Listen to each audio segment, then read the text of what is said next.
Class कैसे हैं आप लोग।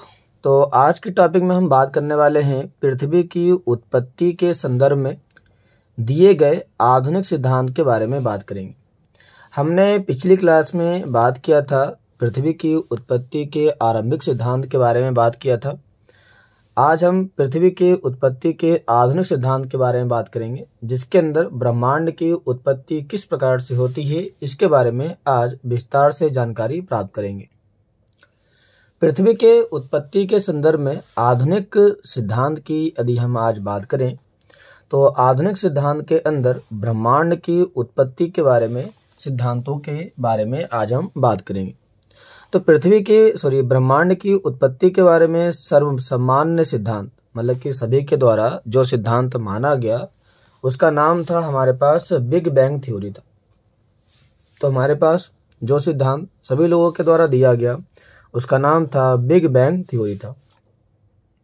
यदि हम बिग बैंग थ्योरी की बात करते हैं क्लास, तो इस प्रकार के बिग बैंग थ्योरी को हम कहते हैं विस्तृत परिकल्पना कहते हैं। विस्तृत का मतलब होता है फैलना। इसे कहते हैं एक्सपेंडिंग यूनिवर्स हाइपोथेसिस। मतलब ये हुआ कि हमारा जो यूनिवर्स है, आकाश गंगा है, वो एक्सपेंड हो रहा है, फैल रहा है। बिग बैंग थ्योरी के अंदर इसी सिद्धांत को आगे बढ़ाया गया। तो हम ये बात करेंगे कि हमारा जो यूनिवर्स है, हमारा जो ब्रह्मांड है, आकाश गंगा है, वो किस प्रकार से फैल रहा है इसके बारे में बात करेंगे। यदि हम इस संदर्भ में बात करें तो सबसे पहला हमें इसमें जो नाम आता है वो एडविन हबल का नाम आता है, जिसने 1920 में अपना सिद्धांत दिया था, अपना प्रमाण दिया था। तो एडविन हबल ने पहली बार ये बताया था कि ब्रह्मांड का क्या हो रहा है, ब्रह्मांड का विस्तार हो रहा है, ऐसा इनके द्वारा पहली बार बताया गया था। इन्होंने अपने सिद्धांत में ये बताया कि जो अर्थ है उससे आकाश गंगा की जो दूरी है वह समय के साथ लगातार बढ़ रही है। मतलब जो आकाश गंगा है वह समय के साथ साथ इनकी दूरियों के बीच में जो डिफरेंस है वह लगातार बढ़ता जा रहा है। और ये जो सिद्धांत दिया गया था, ये सिद्धांत इस सिद्धांत पर आधारित है कि ब्रह्मांड पहली बार किस प्रकार से शुरू हुआ होगा। मतलब ये हुआ कि जो एडविन हबल के द्वारा, यदि आपने अभी देखा कि एडविन हबल ने जो सिद्धांत दिया था, ये एडविन हबल के द्वारा ब्रह्मांड के विस्तार का सिद्धांत इस सिद्धांत पर दिया गया था कि पहली बार ब्रह्मांड किस प्रकार से बनना शुरू हुआ होगा। इसके ऊपर इनके द्वारा ये सिद्धांत दिया गया था क्लास।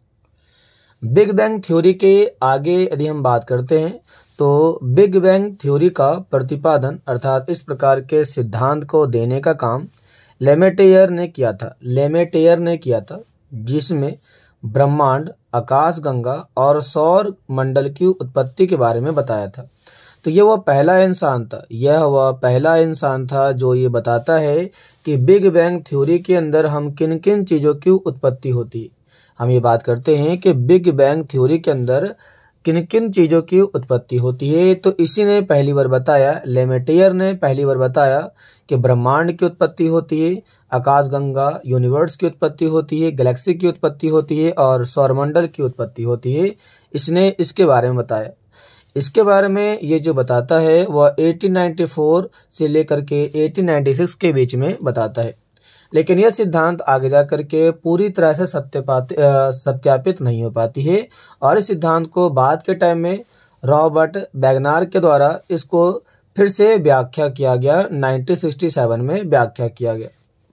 इनके द्वारा अपना जो सिद्धांत दिया गया उसमें यह बताया गया कि बिग बैंग थ्योरी के अनुसार ब्रह्मांड का विस्तार 3 चरणों में होता है। आइए हम उन 3 चरणों के बारे में बात करें।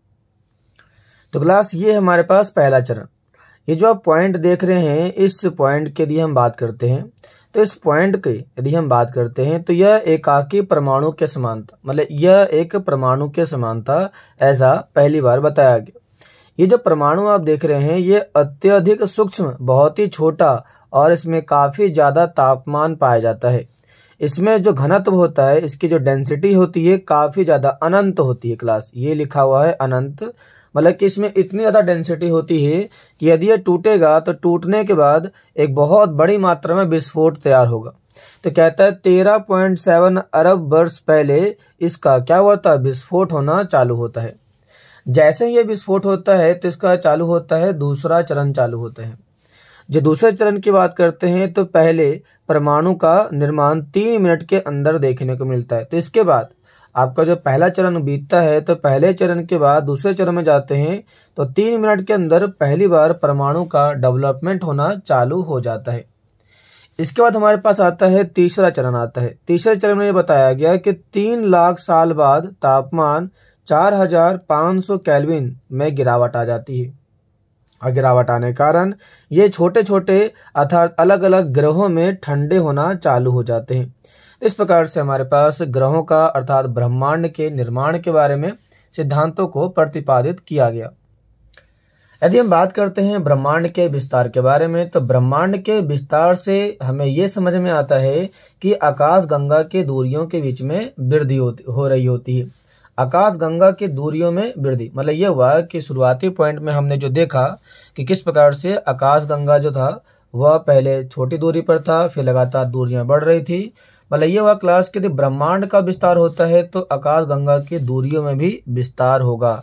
इसी सिद्धांत को हॉयल ने स्थिर अवस्था संकल्पना के नाम से जानते हैं। तो इसे हॉयल ने नाम दिया कि स्थिर अवस्था मतलब ब्रह्मांड का जो विस्तार हो रहा है और आकाश गंगा की दूरियों में जो वृद्धि हो रही है ये एक स्थिर अवस्था की संकल्पना बताई जाती है। अर्थात ये हुआ कि ये लगातार आने वाले टाइम में फैलती रहेगी और ये लगातार इसी प्रकार से विस्तार होता रहेगा। तो इस प्रकार से हमने देखा कि ब्रह्मांड की उत्पत्ति किस प्रकार से होती है या फिर नहीं होती है क्लास।